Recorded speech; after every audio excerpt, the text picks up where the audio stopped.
Right, I'm going to give you a brief rundown of the Behringer Ultrabass BX4500H. This is a 450 watt bass head, and I'm just going to give you a quick rundown of the front and the back and show you what it's all about.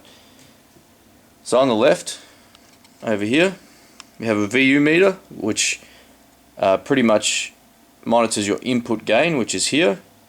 So the further left this is, you're going to get a cleaner sound, and the more you wind this up, it's going to pretty much overdrive slightly. So I don't think this thing's got a tube in it. I opened it up and didn't see one, but it says tube drive on the VU meter there, but you know, I could be wrong. So if I am, I apologize. Here we've got passive and active input stage. So if you're playing a P or a jazz bass, you probably choose the passive one here.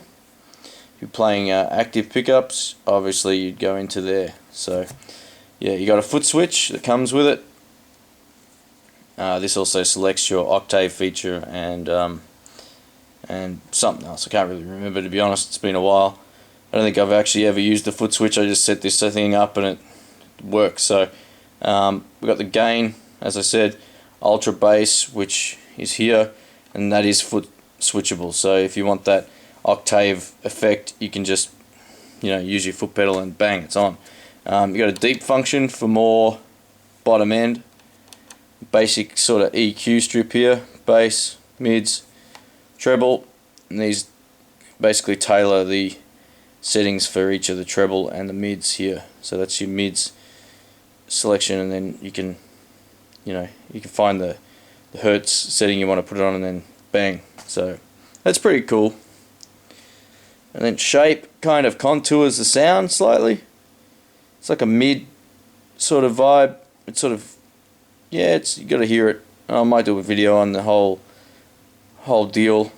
And your output's basically your master volume, so to speak. So this is a pretty loud amp, I got to say.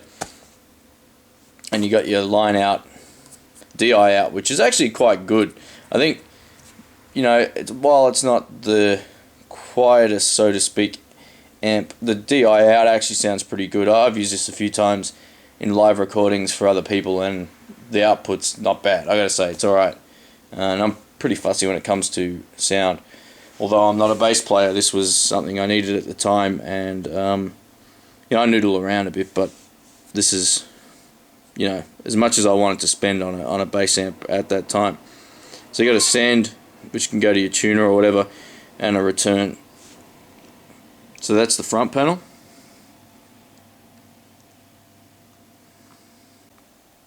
We're looking at the back of the unit now. You got your power switch over here, power cable, some stuff I've never read. Basically like a computer fan style cooler here.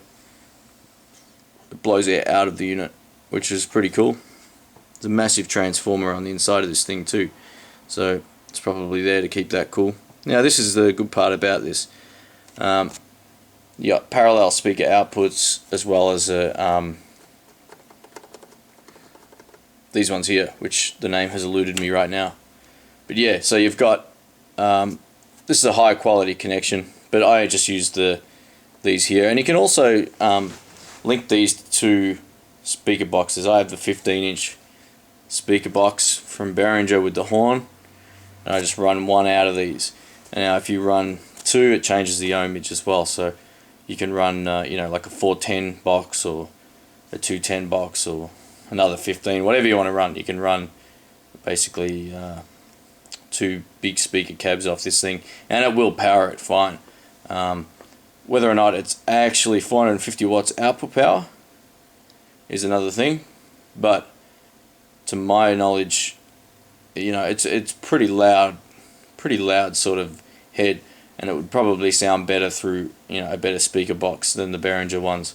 Although, you know, for what I use this for, which is basically just jamming, or I occasionally use it, believe it or not, for kick drums. I put a mic through the input at the front, and then run a kick through the speaker box, and it sounds huge.